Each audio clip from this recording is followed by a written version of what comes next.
everything I think about is the same thing as what I eat and how much I sleep. It's nourishment.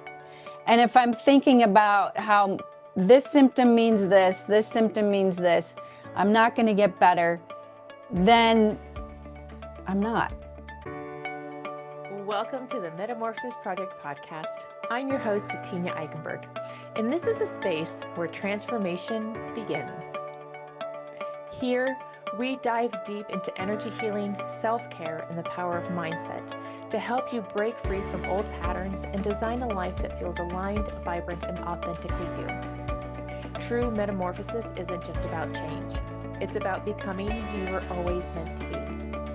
Now, let's get into this week's conversation. Welcome back to the Metamorphosis Project podcast. I am your host, Tina, and today I have with me Heidi Blackie. Heidi, welcome. Thank you. Thanks so much for having me. I'm really excited about our conversation. Me too. I'm excited about every conversation I have for this podcast because I love hearing stories of evolution and transformation. And we were talking right before I hit record, and we were like, wait, let's hold this on for the episode. You had listened to Terrain's episode on grief identity and how you had realized that you had gone through that, not realizing that that's what you and your husband had gone through. Mm-hmm. Yeah, he named it. And I was so in survival for so many years because of my illnesses that I didn't really look at what my husband was losing. I lost my career. I was a competitive cyclist. I lost that. I couldn't even ride my bike because of my illnesses. And I lost so much of who I thought I was and who I identified myself as. Mm-hmm. And acceptance was a huge piece for me because I always thought that if I accept being sick and what I'm losing, even though that's my reality, if I accept it, then that means that's who I am. And that is absolutely not what acceptance is. And my husband was working in healthcare for 20 years. Most men would have left, and he stayed. And he kind of had a buyer beware because we dated for 10 years and I was sick in that time before we got married. But it was really looking at, wow, he is losing this person that I was. And we would travel around and race our bikes together. We did a trip around the South Island of New Zealand on our bikes. And every trip was athletic, exercise, movement based. And I couldn't do that anymore. And that was a huge glue of our relationship. And so having that space and that sense and that compassion for him and what he was losing, that grief identity of who his partner was and what our marriage was. Yeah. And it wasn't until I really was getting better that I would kind of burst into song and I was lighter, that he realized, wow, you were so far gone. Like, I didn't really, sometimes you need to see the light to know how dark it really was. And I said, I'm surviving every day. It's everything I can do to get through the day. I have nothing left for joy, for lightness, for being a really engaged participant in our relationship. And I did the best that I could. But there was so much that was just falling away from both of us and collectively us. And that podcast just nailed it. Like, that's grief identity. All these identities. Our relationship had an identity. He had all these identities of me and himself with me, Right. And in addition to all of mine. Yeah. And it's so easy when you have a person who is struggling and that supportive person kind of gets brushed to the side, and they're losing so much too. But oftentimes there isn't that acknowledgement and there isn't that support for that person. And I went through this with my mom. I was with her for her last 3 months, and um and it this caregiver fatigue, or whatever you want to call it, is so real, because it's, and when you have something like my illness that doesn't have a finite time limit, Right. then it's this, okay, here we go again for another day. And what do we have to keep us together? And how do I do this? And how do I navigate this? And what am I stepping into? So it was this evolution of loss, but then this rebuilding that I feel like we've come out so much higher and so Yeah. much beyond. No, I don't want that old me. I don't want Right. her Yeah. back. She's gone. And it's kind of like what we went through with the pandemic. We just want to get back to where we were. We want to get back to normal. We want to get back to normal. But life changes, whether you want to change or not. Normal changes. Everything is in change, Yeah. constant change. So yeah, that just resonated with me a lot, that episode. Yeah. So take us, and that was just a realization that you kind of came to just a couple days ago. Now that you look back at the process of you healing, Hmm. right? What was it that motivated you to find things that were going to be healing, that were going to be transformative for you? Because I know I know a lot of people when they're in those depths of chronic illness, chronic pain, that they're going to the doctors and the doctors are telling them, here, take this, here, take that. This is what's going to help. And overall it doesn't help. It just suppresses all of those symptoms that you're feeling, but it doesn't help you to shift that um to shift in a way that now encourages and motivates you to get up and get moving and do things. Hmm. So what was it that was that pinnacle moment that said, I have been, how long were you dealing with your chronic illness before all of this kind of you started to shift? 10 years. Wow. Yeah. Yeah. And I was getting worse and worse. And I didn't have doctors who could even tell me what was wrong. I went to doctors who would try things and I would get way worse. Mm, So that bottom was in 2021. And I remember sitting in my kitchen looking out at the cold, dark, rainy January morning in Seattle. And I was so alone, so full of despair. I had no doctor, I had no treatment plan, no diagnosis. And I for 10 really, years you had no diagnosis of like I where to had go? Epstein Barr Hmm. was one. And then I had some head injuries from car Okay. accidents in there. And I knew I had some gut stuff. And I had tested positive for Lyme in 2015, but my doctor was Right. dismissive about it. Yeah.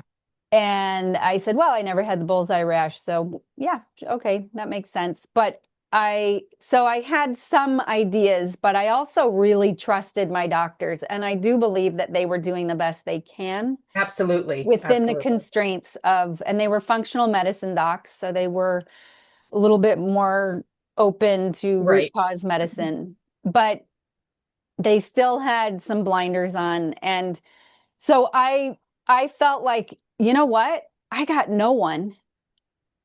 It's me. I need to just turn the lens inward, because I had been searching everywhere outside myself for answers and I wasn't anywhere. I was Hmm. worse. So I asked myself, what am I believing about my ability to heal? And honestly, in that 10 years, I had never asked myself that question. I just Mm, was, okay, taskmaster, let's get on right. it because I feel horrible. And I actually was believing that I wouldn't heal, that I would continue to get worse, that Yeah. I wouldn't find a doctor, and that I probably won't make it to 60 because I'm pretty high risk for cancer. And that was the harshest, raw truth that I've ever sat with. And I cried a whole bunch. And then I pulled myself together and I said, well, if I don't believe I can heal, it doesn't matter who I find for a doctor, I'm not going to heal. Yeah. And it's these stories with chronic illness that erode your belief in your ability to heal because you've been in and out of doctors for so many years and you're not better and you're not getting better and you're not getting answers. And a lot of doctors dismiss and and and actually gaslight people.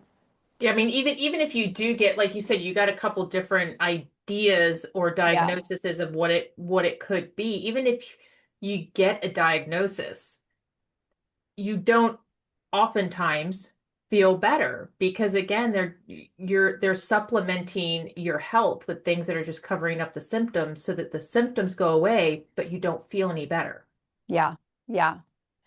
I wasn't even lucky enough to have my symptoms go away. Oh, I mean, it was I was in bed, I couldn't drive, I lost my ability to mhm. work. I couldn't think, focus. I was leaving the stove on. I was a mess.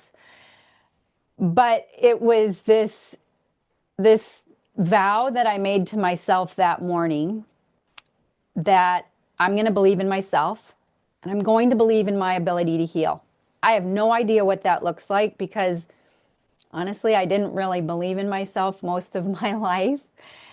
So I had done a lot of the things for nervous system regulation, somatics, vagus nerve, neuroplasticity, brain rewiring, limbic system. I had done a lot of those and Hmm. I taught those as to clients and to patients and they helped, but they weren't, I always felt like there's a missing piece and that's me. Yeah. And that was the piece that I had this little kind of voice in my head, even since 2011, that said, you have the power inside of you to heal. And I was like, yeah, right. I don't even know what that means. So I'm just going to keep looking Heard for that it voice outside. before. Yeah. The other one. Yes. So I dove into research about the biology of belief and the science of gratitude, self-compassion, attention, intention. And I started creating these rituals that I would do every day: mindfulness, meditation, movement, journaling. I filled volumes, and I was never a journalist, journaler, or writer. And it wasn't until like years later, that I discovered this ally inside of me that I call my unshakable me, and this connection with myself. And it just it was never on the radar, but it was just this really unexpected kind of prize Hmm. of, wow, I'm this person, because all the labels were stripped away. And Yeah. then it's like, well, what's here? Who's here? Yep. I'm meeting myself for the first time at 53. Yeah. And I'm glad. It could have taken till I was 73. Yep. But it has changed everything in my life. And I used to be a doer, a high achiever, and now I'm a being Yeah. who does things, a lot of things, but that doesn't run my life anymore. And I went through the stories around my illnesses and what I was believing, and most of them were anticipatory.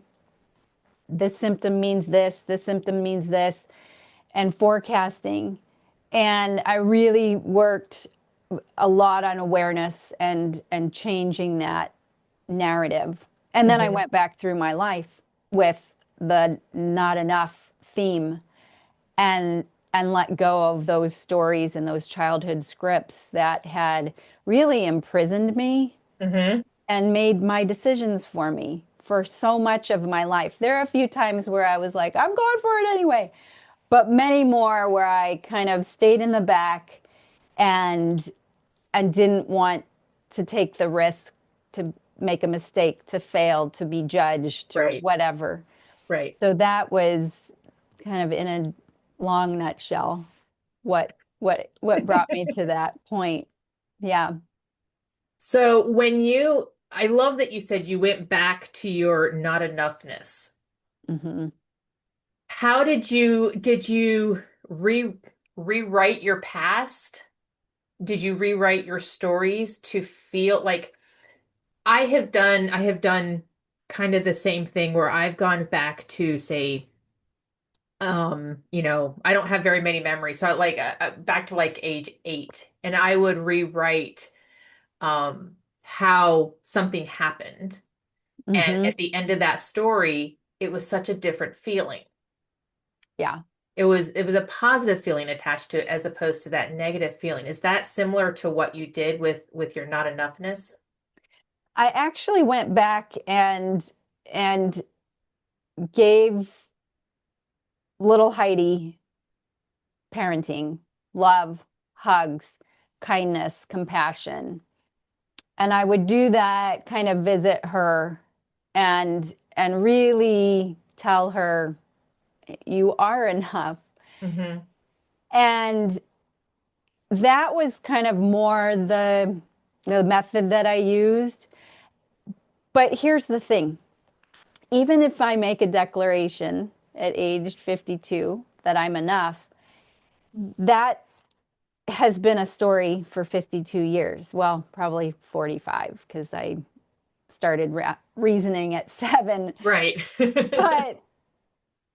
But it's something that I feed every day. I treat enoughness like it's a living, breathing Hmm. being.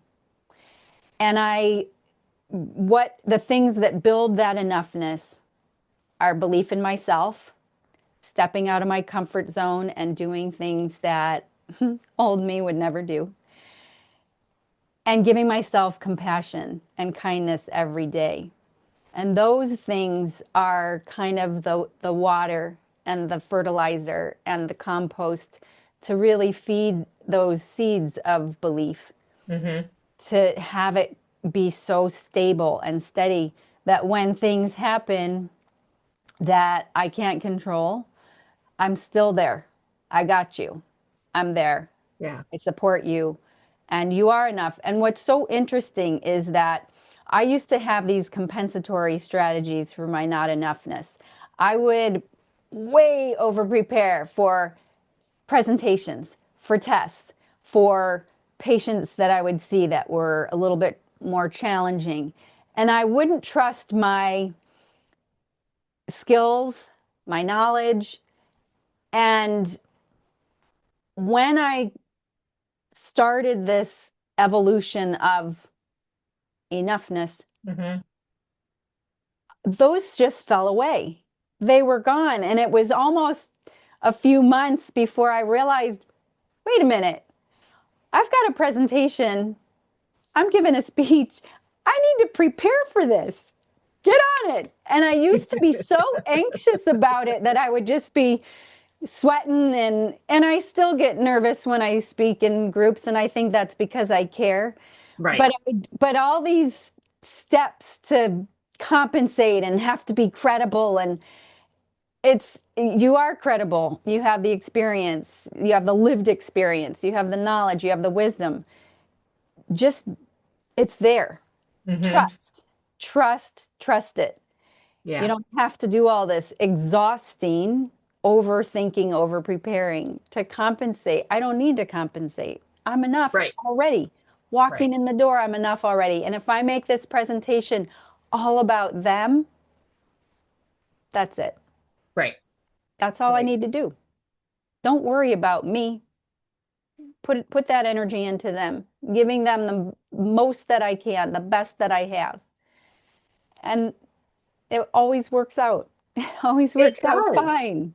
It does. Yeah. And it's such a common theme in every story that I keep hearing, the common theme is always I started paying attention to me, Mm-hmm. right? We are inundated with marketing and you Oh, shoulds and you coulds and all this stuff. And as a coach who does, put her stuff out there, like we do that as well, but like we come from a space of we know that everybody needs to step up and say, I'm doing this for me. mm-hmm. Mm-hmm. And I think that's where a lot of people lose their their healing ability for themselves, Yeah. is that they don't truly believe that they can do for them. Right? Mm-hmm. They get that little hit of like you can do this. It's like that just a little whisper like you can do this. Yeah. And then there's another bigger one that goes, "Oh, but wait. Yeah. You need this person to do this for you so that you can get to this goal." Yeah. And it is so hard when you feel terrible, when you feel like Absolutely. crap. It's that really tests your belief and your Hmm. conviction and your trust, is that day when you wake up and you just, here I'm back again. And I had flare-ups for uh, about 2.5 months last year, where I was really, I'm back here, and it doesn't erase all the work that you've done No, at all, but it feels like it. It it feels like does. I'm nowhere. I'm I need this, I need that. And then I tell myself, you know what? You need space to do your work. You Right. need you need time to set aside for you Hmm. to do what you know how to do and what your body knows how to do. Right. And that's where that self-care comes in, right? Is Exactly. that your Yes. mind starts to like plan and do and do and do, and then your body starts to catch up and goes, "Whoa, Yeah. you do Yeah. too much." Right. And it's such a temptation, because if you have a little bit, you're going to take a mile. And Right. with being a woman, it still is, we have just piles and piles of expectations that are not realistic. And then you add all of the comparison that is inherent in society Yeah. and social media, and it's coming at you all the time, and it's going into your subconscious. There's no way you No can doubt. prevent it. So that's why really stepping into your power and your agency. And I'm not telling people don't go to a doctor. Right. What I think Right. is, though, Take that your health in your own hands. we have been conditioned to outsource medicine to other, the establishment or to others. And it takes the power away from us Hmm. to say, wait a minute, look what happens when I have a cut. I don't have to think about it. My body just knows what to do. Right. And right now it's a little confused, but everything I think about is the same thing as what I eat and how much I sleep. It's nourishment. And if I'm thinking about how this symptom means this symptom means this, I'm not going to get better, then I'm not. Right. But I'm so much more powerful if I realize this innate capacity, this intelligence that our bodies have to heal. And then when I meet a doctor who's amazing or can help me, now I'm bringing that to the relationship, and it supercharges it. Yeah. But as long as we're just like, whatever, we'll do this, I can't find a doctor, I can't get better, then your cells are always listening. And that Right. will be what happens. The placebo effect, the nocebo effect, they're real. They are Yeah. so real. And we have all these chemicals that we release with Mhm. the way that we feel. And it's incredible. Like, we're our own pharmacy, our We own are. medicine. Yeah. We are. I think that our bodies are such amazing computers, if you want to Hmm. look at them that way, right? Yeah. our bodies, like, don't our cells like regenerate like the whole body regenerates like every Yeah, 7 years completely, yeah, right? yeah. And yeah, if you're constantly thinking that I can't do this, I can't do that, or I'm going to be this way, this is how I'm going to be, your cells are just going to regenerate in that form. Mm-hmm. Mm-hmm. So teach them to regenerate in as healthy cells, Yeah. right? And that goes into like you start with your thoughts, but then you still have to do the other conscious work. You have to get the Mm-hmm. movement in. Yes. You have to change how you eat, what you Yeah. put into your body. Um, Mm-hmm. I don't know about you, but when I started healing, um, I couldn't drink anymore. Oh, I don't. I would get headaches, and Mm-hmm. it just like I just didn't feel good the next day. Oh, and I sleep like crap. Yeah. Yeah, And I honestly I don't like the taste anymore. right. It's so Yeah, funny. yeah. You It just know? tastes yeah, it doesn't but even like processed foods, Yeah. Mm. right? Like there was a Mm-hmm. time when I could pound some Little Debbie's, right? I mean, I've never been there because I haven't had a sweet tooth, well, but you I've used had to my you were a chips. bike rider, right? But I mean, Yeah. we all have Yes. our thing that like Yeah. we could just eat bulks of and not bat an eye. And it's just like I can't anymore. Like I've tried because Yeah. like, oh, I remember that feeling of what this gave me. Yeah. Like, oh, well, let me just have a bite. And then it's just like, oh, I don't enjoy this anymore. Yeah. Yeah. Yeah. I think it's your body is like, we don't do this anymore. Right. We don't want this anymore. Right. And it's funny because I just got together with some extended family and they were eating pizza and I don't eat gluten and I don't eat dairy and I don't eat animals and they were like, "Oh man, you can't have pizza." And I'm like, I'm just I can when I make it, but I'm just a person who doesn't do that anymore. And it Right. doesn't bother me. I don't go into pastry shops and look like, "Oh, I really wish Right. I could have something." It's like my body is good. I Yeah. like how I feel and it is not worth, you know, 15 Right. minutes of pleasure to have throw me off course.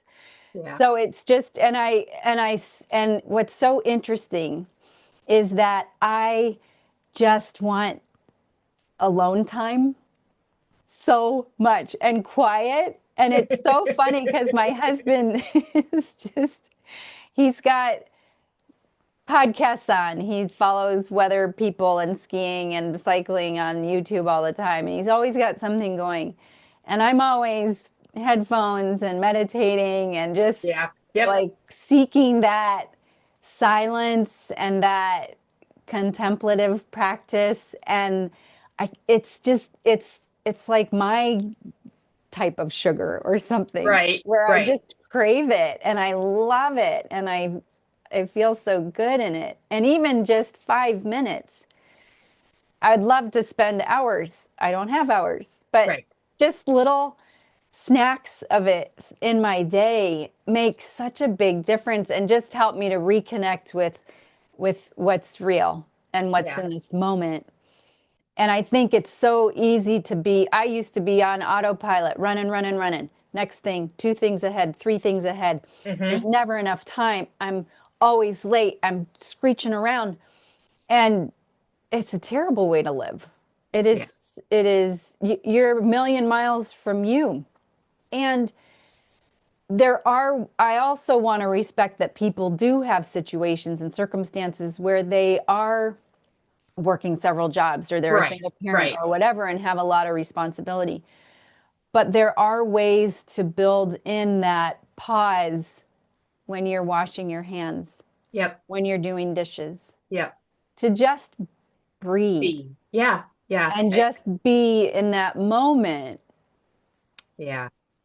and not thinking, but almost, oh, there's a thought, I'm going to put that on the shelf for right now and come Right. back to how the water feels on my hands. And actually, I'm super grateful that I have indoor plumbing and hot water because millions of people don't. We Yep. forget. that Yeah.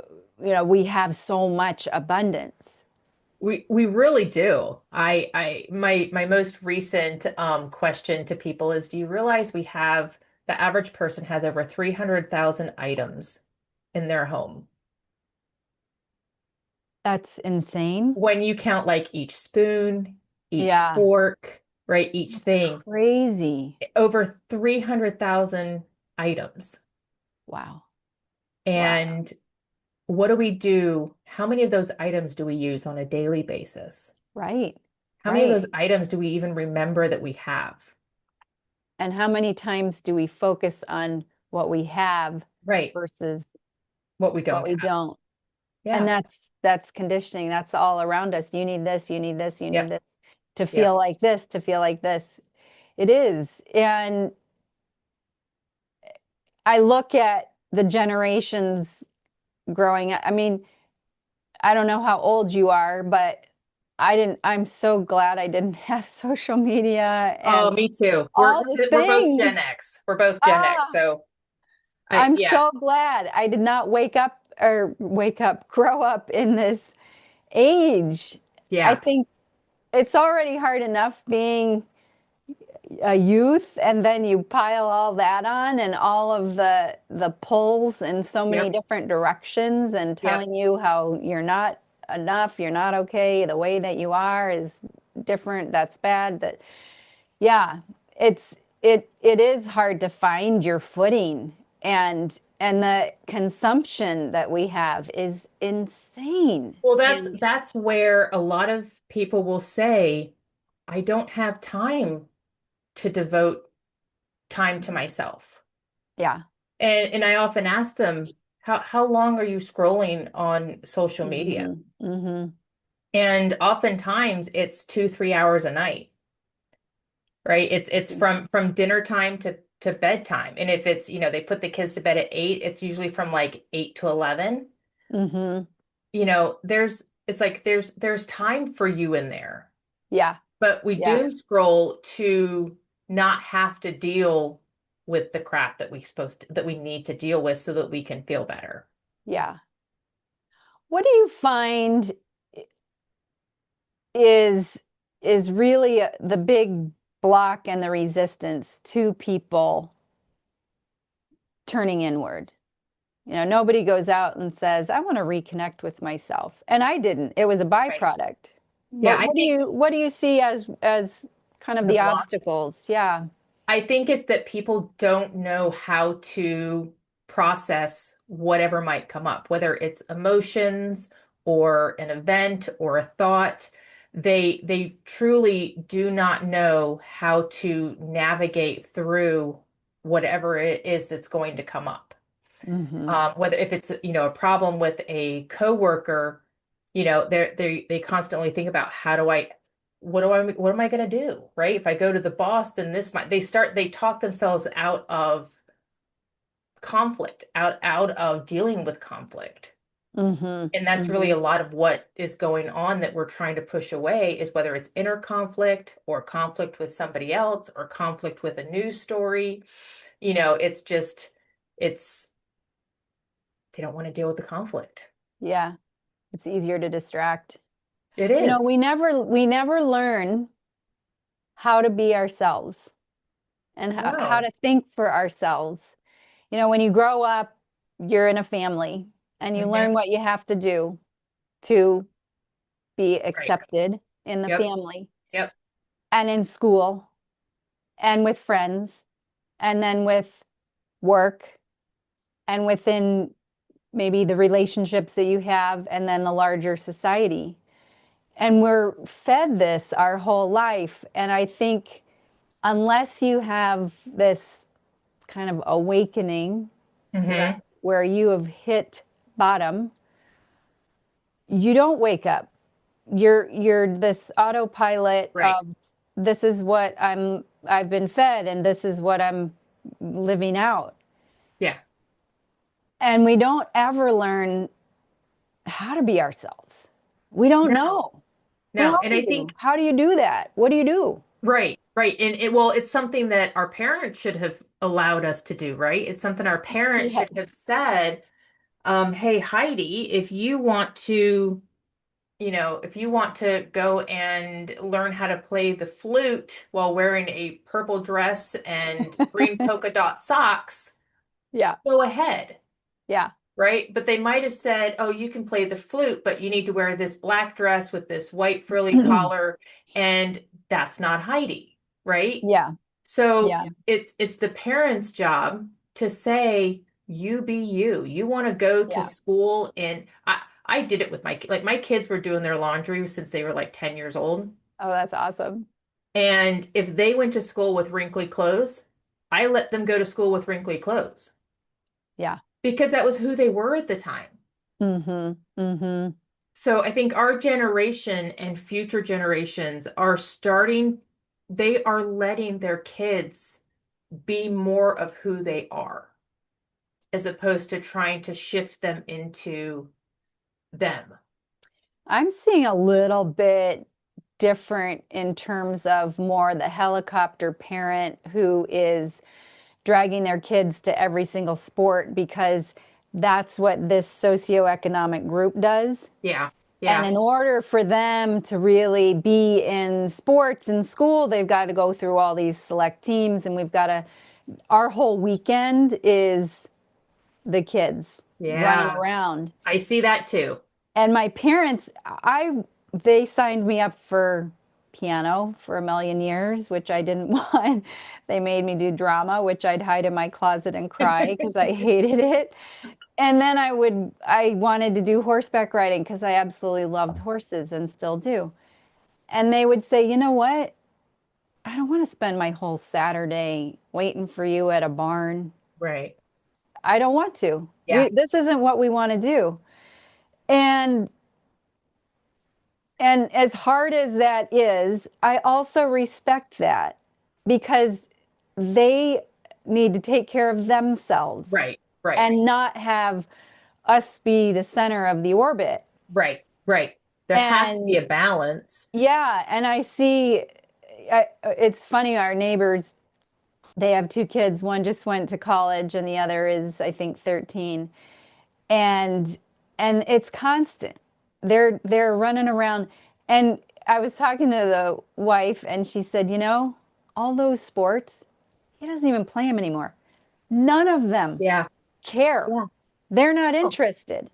But that was what we did. That was what we had to do. And I right. just think the kids don't have any time to play, to be bored, which Yep. actually is a good thing for your Yeah. brain, and to just figure out who they are. We have little ones across the street, and they're hilarious. They run around in the winter in bare feet with their bike helmets on, and they're playing, and Yep. it's like kids unleashed. Yeah. And they're like kids should be. Right. They're in the dirt, they're making mud pies, they're doing whatever. And the parents are just, on Halloween, it is pouring rain and it's 8:30, it's dark, it's cold. No kids have been around. And we hear this knock on the door, and it's the 6-year-old from across the street. She's in bare feet and her pajamas, and she's got her little trick or treat. And and then she runs back across the street, and the parent was like, "Yeah, I guess she wanted to go back out." But they didn't say, "No, you can't," or "Put shoes on," or "We're coming." Right. Right. And it's so It's one extreme to refreshing. the other. Yeah, it's this. Let them be kids, run around, whatever. They'll find the limits, Yeah. but it's just this different style that when you schedule people, to the nines, well, the parents are scheduled to the Yeah. nines. Why wouldn't the kids be? Yep. But then there isn't that room for maybe I want to draw something or color or Yeah. play outside or whatever it is, but Yep. just have that off time so Right. you can everybody's making up your mind for you. You don't ever choose. Maybe Right. you choose your clothes for today, but there isn't that ability to say, I just want a day off. I Yeah. want to just do nothing, Right. whatever that Yeah. is. Yep. Yeah. I can remember other parents when my kids were younger, if the kids didn't want to practice football that day. They're like, I spent all this money on all this gear. You're gonna, Yes. and it's like, you know what? If it's not fun for them, Yeah. it's going to become a horrible memory. Mm-hmm. And none of my kids played. I think my son might have played 2 or 3 seasons of football. He might not have finished the last season. I don't remember. But I know both my girls, like they stopped cheerleading, like they didn't finish the year. Because I was like, I'm not going to push you to do something Yeah. that does not bring you joy. Right. Which is so good. And to give them that space without making them feel guilty for quitting. Right. I Yeah. think I that, tried not to do that. I'm sure at some point I'm sure because I wasn't that I was not who I am now then. hmm And hmm so I was still very heavily programmed and in survival mode. And I'm sure I did say things that probably I would cringe right now if I heard myself say yeah. it. But you But don't know what you don't know right, right. But I still until you didn't know. make them finish it, even if I probably laid some guilt trip on them. I'm sure I did. And Hmm but again, like you said, you don't know what you don't know. No, you don't. Yeah. And it's this human experience is such a great learning experience. Yeah. And when you can stop and look at it as, look at all this stuff I get to learn, unlearn, relearn. hmm It can be hmm overwhelming for some people, but for people like us, it's like bring it on.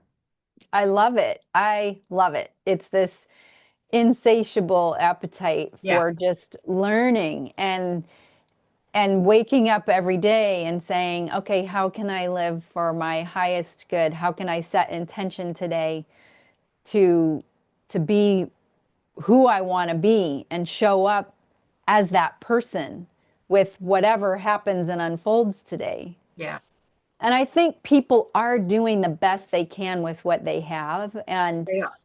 and you don't realize the machine that you are in until you fall out of it.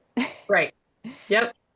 and and that, to me, it's so interesting because probably 2 to 3 years into my healing, I realized, wait a minute, in some weird way, these illnesses that caused me to lose everything have actually been the biggest teachers of my life. Mhm. And I think about, so often, everything in my life brought me to this moment. And if it had been different, I wouldn't be where I am. And Yeah. if I hadn't lost all that, I wouldn't be where I am today. If I had listened to that voice, slow down, and the people around me who were like, you're burning out. And I was like, yep, I'm going to keep going till I can't. And then I really couldn't. But I think it's this interesting how adversity shapes us Hmm. and provides opportunities. I was a victim for a lot of years with my illnesses. And it wasn't until I really challenged myself and those stories that I realized, wow, I have been in victim mode. Yeah. And that gives me zero agency. But I have the key to get out of that prison that I've created for myself. So we have a choice. We can either be the victim or we can say, this sucks and Yep. it's hard. And what can I learn? Yeah. What can I learn about how to get through this moment or about who I am or about whatever? And they provide these opportunities that, and it's not a silver lining thing. It's more of and it may not be in that moment. It may be a year later, or it may Right. be for someone else or whatever. But it is, I think that's adversity is what shapes us and gives us that invitation to Hmm. grow Yeah. and Absolutely. evolve. Yeah. Absolutely. Heidi, as we tie up this conversation, is there anything that you want the listeners to know or to hear that we didn't touch on? I think we covered it. I think it's that connection in whatever way that you can kind of open the door just a Yeah. little crack to, and oftentimes it's the giving yourself kindness and permission, and and noticing even how you Yeah. talk to yourself, that really starts that I'm enough and I want to kind of see what's here. Hmm. And acceptance is a huge piece, and that's just accepting you, and we're imperfect. We are animals at the end of the day. We we have put ourselves at the top, Yep. but at this we make mistakes. We're imperfect and we always will be. And once you can kind of let that go, doesn't mean you don't care, but I think that can be life changing, and start on a path in a different direction. I love it. I love it. Heidi, where can Yeah. people find you? Unshakableme.com is my website for my programs to help women reconnect with themselves and discover their inner strength. It's I've got YouTube channel. Um, I have some free things on my website as well as information on my programs, and then I'm on Facebook and Instagram and LinkedIn as well. Perfect. Heidi, thank you so much for coming on. I really enjoyed this conversation. Thanks so much for having me. Thank you so much for joining us on the Metamorphosis Project podcast. I hope today's episode brought you inspiration, joy, and a spark of empowerment. Remember, transformation is an incredible journey, and every single step you take towards self-care and healing brings you closer to the life you truly desire. If this episode uplifted you, please subscribe, rate, and leave a review on your favorite podcast platform. Your support helps us to share this journey of hope, resilience, and joy with many listeners. For more tips, support, and inspiration, come and visit us at designyourexistence.com. Until next time, keep growing, keep healing, and keep shining brightly. You are absolutely worth every bit of love and care you give to yourself. Take care, stay joyful, and be well.